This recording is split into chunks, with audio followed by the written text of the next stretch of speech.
I'm so grateful for the invaluable insights shared by my fellow panelists and researchers here today.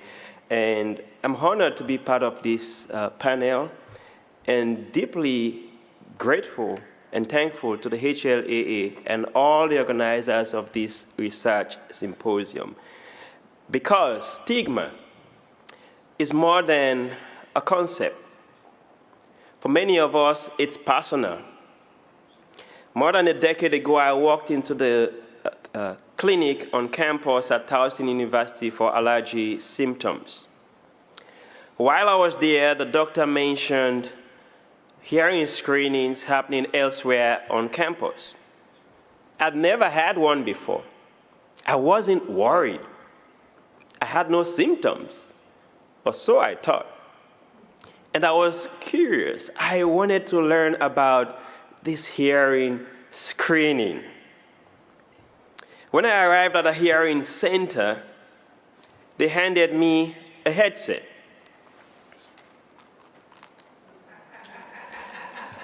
Raise your hand when you hear a beep, they said. I nodded.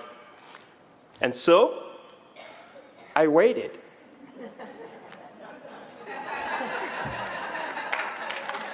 And I waited, right? I see you all are familiar with that. A whole minute passed, not a single sound. That silence, it changed everything. Another test confirmed something I never expected: bilateral sensorineural hearing loss. Something that I had lived with for years unknowingly. I had no language for it, no roadmap. Didn't even understand what it meant. Just shock and silence. What I didn't know then was that of life's hardest truths, sometimes stigma hurts even more than the diagnosis. For years, I wore a mask. Behind it, stigma, shame, especially as a young man wearing hearing aids, isolation, and the shaken sense of identity as I began to doubt myself. But I later learned this wasn't just my story. It represents the silent journeys of so many. How many of you have ever tried to hide your hearing loss or even felt someone didn't understand? Yeah, I see a lot of hands. Yeah. You're not alone because there is a community ready to work with you. And today, we're going to turn silence into strength by first understanding what stigma really feels like. Because stigma, it doesn't always scream. Sometimes it whispers. A few months into a new leadership role, I emailed the global team that I work with, sharing my hearing loss diagnosis. I wanted to be transparent to help them understand how to best communicate with me. Later during break, one of my colleagues walked to me and said, "Hey, Ibs, are you going deaf?" He probably meant well, but he didn't understand. And it hit me hard. It confirmed the fears I hadn't voiced out, that I'd be judged, that I'd be seen as less capable, treated differently. So I pulled back. I went quiet. around others, and within myself. That moment and what followed is why I care so deeply about how stigma shows up in the workplace. But it doesn't end there. Stigma follows us at home, into our communities, into our identity. Whether you're working, whether you're retired or newly diagnosed, you've probably felt its weight. So let's talk about the invisible weight and how we begin to lift it. We often think of stigma as something external. But most of the time, the impact is silent, is internal. It shows up in everyday moments, feeling ashamed to wear hearing aids, even though they help. Shame around hearing aids is more common than you can think. A Forbes Health survey found that nearly half of adults with hearing loss believe there is still stigma attached to wearing hearing aids. And that feeling is even more common among the younger population, younger adults. I remember the first time I wore my hearing aids in public. I kept looking over my shoulder. Are people staring at me? What are they thinking about me? Judging? Do they think I'm broken? These are all emotions that I was feeling, and I was hurting on the inside. That's the weight of stigma. Not just emotional, but mental and spiritual. A weight you carry even when no one sees it. For me, it wasn't just one moment. It was years of masking, staying quiet, when I really needed to be heard. So if any part of this feels familiar, that weight was never yours to be carried and is never yours to be carried. So let's talk about the 5 steps or tools or strategies that we can use to help us overcome stigma. It starts with you. It starts with you. The first battle, it's quiet, and it begins inside. Before anything changes around you, something has to shift within you. I like this quote by Helen Keller. It says, "What I am looking for is not out there, it's in me." You have to believe this. Hearing loss does not disqualify you from your dreams.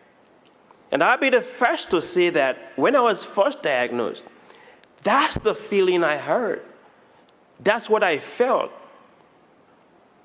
That my dreams, the goals and dreams I had hoped for, that's the end of it. All the fear that I was feeling inside of me. Am I going to make it? How are people going to judge me? I don't even want to wear a hearing aid. I remember asking the audiologist, is there an alternative? Can I even take a surgery? These are the things I started feeling on the inside even before I stepped out from the hearing center. But I had to hard work to make that shift within. Because it really doesn't make you weak, it doesn't make you less. But keeping everything on the inside can. That shift from silence to strength starts when you stop carrying it alone. So notice the voices in your head. Is it doubt? Is it fear? Is it shame? Write it down and challenge it. Remind yourself, I'm not alone. I still have purpose. I can rise.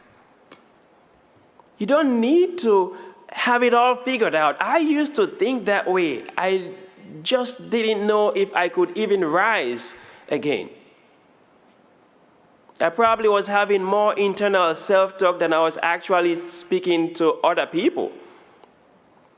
But when you believe the future is still possible and you open to help, that's when everything begins to change. Stigma grows in silence, and maybe you're shy or scared or thinking, what if they judge me? What if they don't understand? But here's the truth. The first time you open up is the first step to freedom.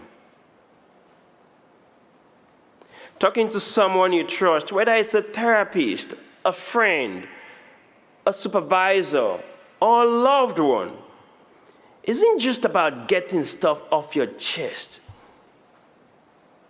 It's about refusing to carry the weight alone.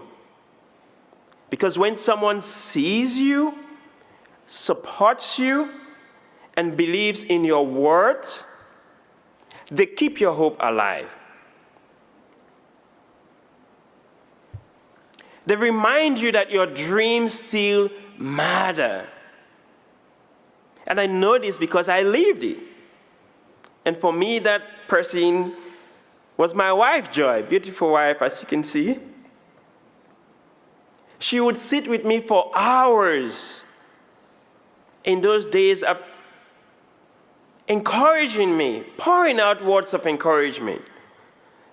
And luckily for me, my wife loves to talk.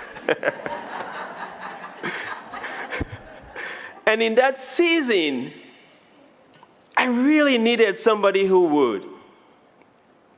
And when I was finally ready to rise, she was the first to say, let's go. She even drove with me to my first HLAA convention in Florida, all the way from Georgia, and she volunteered to drive. That's what it means when you have somebody who supports you. And the bonus? She did 85% of the talking during the journey, too. And guess what? Today is her birthday. And she told me, Ibrahim, your voice matters. Go.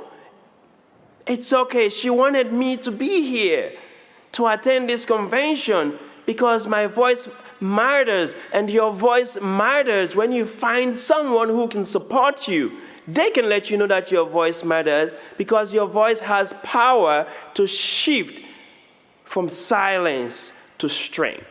Someone else who might not be able to do the journey all by themselves. So let me ask you, if you haven't found, who is that one person you can count on, that trusted person you can count on for support? And if you haven't found them yet, keep looking. But if you say, Ibrahim, I just don't have anyone. I'm alone, I have looked, I just don't even know where to start. I don't have that person that I can trust to share deeply how I feel on the inside about hearing loss and about stigma. Well, I have good news for you. Connect with a community. Isn't that why we're all here, right? Because stigma thrives in silence, but community breaks that silence. Because the moment you realize you're not alone is the moment stigma starts to lose its power. So whether it's a church group or a support network or an employee resource group at work, and by the way, I learned about employee resource groups the first time I attended the Hearing Loss Association convention, or a national organization like the HLAA, community offers more than encouragement. And maybe it's something you don't know how to get started. I discovered the HLAA private Facebook group. And I was blown away by the stories that are shared there. And if somebody who is newly diagnosed or is still struggling, you post a comment there, I'm sure you probably get at least several responses with answers, with support, with feedback. And I'm sure there are many other networks where you can find the support that you need in this journey.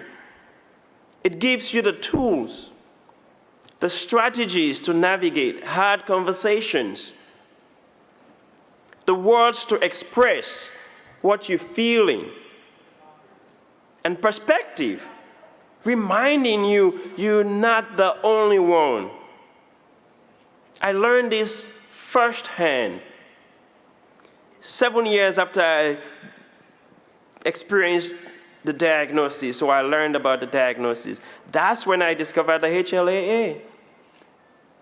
Until then, I thought I was the only one feeling ashamed, afraid, or confused. I did not know anyone who had hearing loss. I felt like I was in a shell, dealing with it all on my own. I couldn't even express to my family how I was feeling until I found that community who understood. I didn't need to explain, have long explanations. It wasn't needed. And through them, I didn't just find support, I found strength. So, if stigma has made you shrink back or stay silent, start by reaching out. Find your people. It's a strategy and it's a powerful one. So, one of the most powerful ways to push back against stigma is by learning to advocate for yourself. Clearly, confidently, and without apology. My first real experience with this, it wasn't at work. It was at home with my daughter, Gloria. She was just 4. She asked whenever I carried her between the ages of 3 and 4, she would tap on my hearing aids. Daddy, what is this? With the curious excitement, trying to figure out. But I had to explain to her. I hesitated at first. But I explained to her, honey, this is Daddy's hearing aids. They help Daddy understand you better so we can communicate effectively.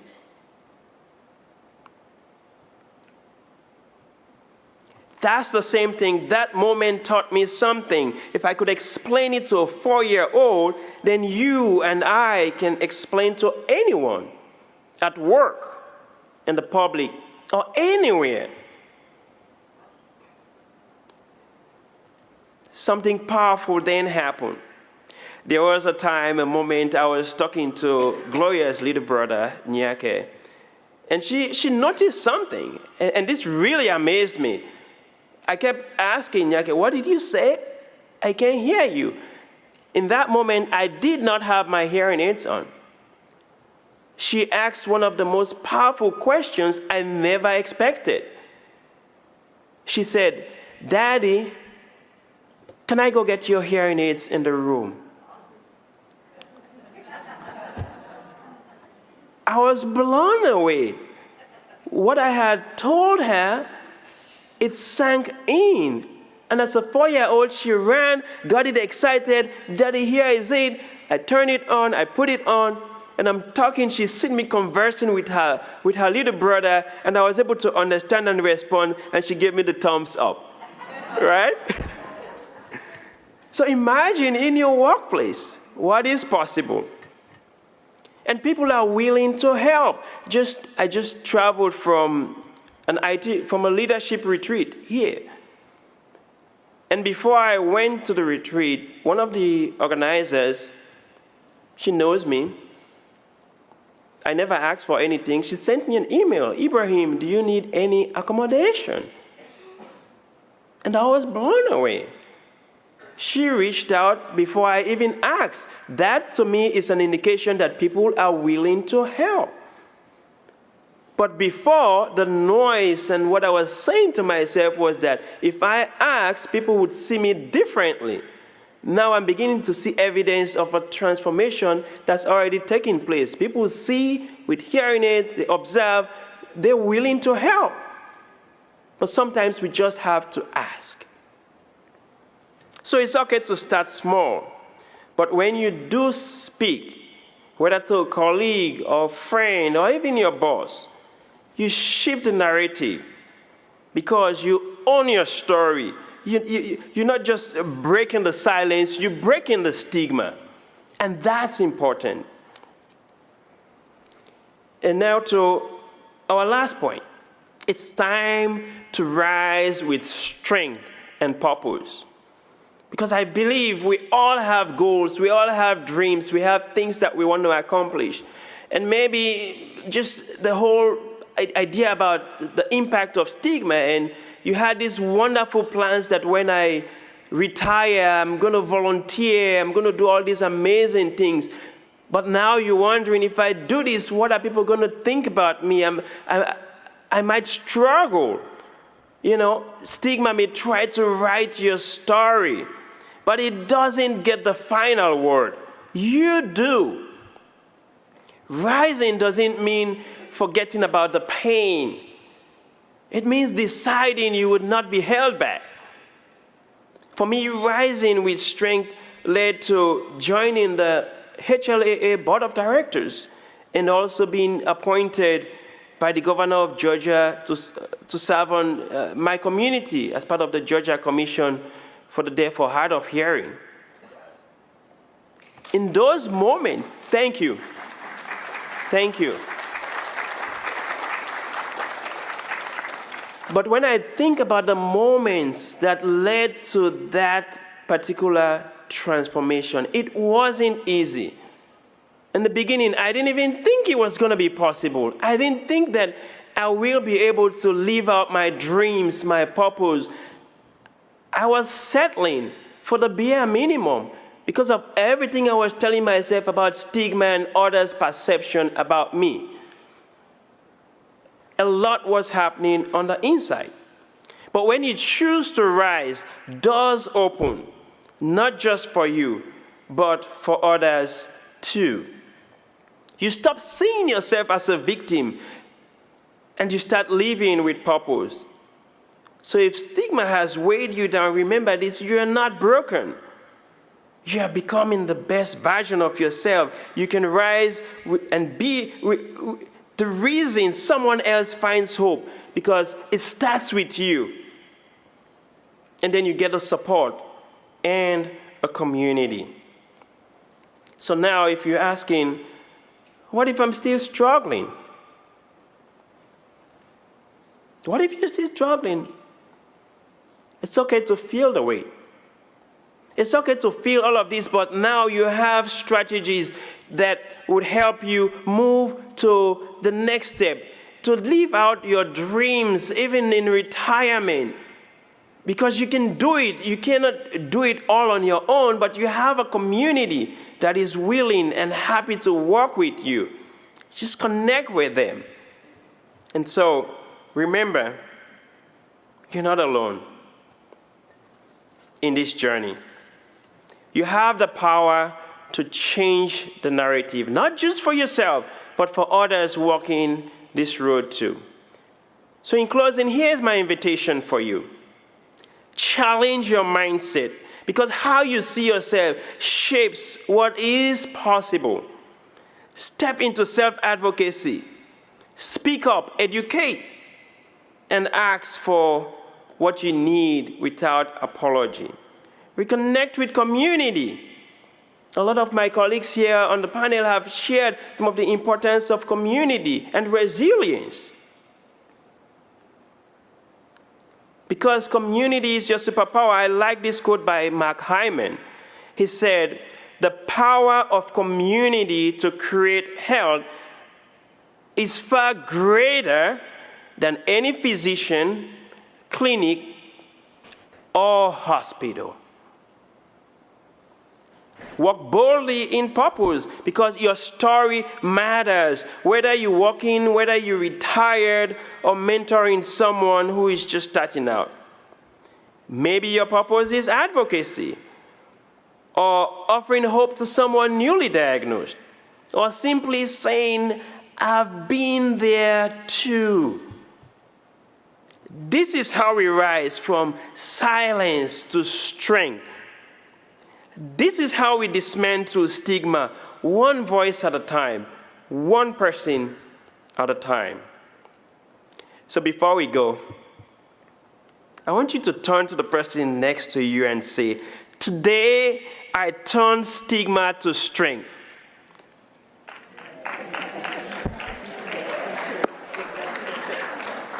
Thank you very much.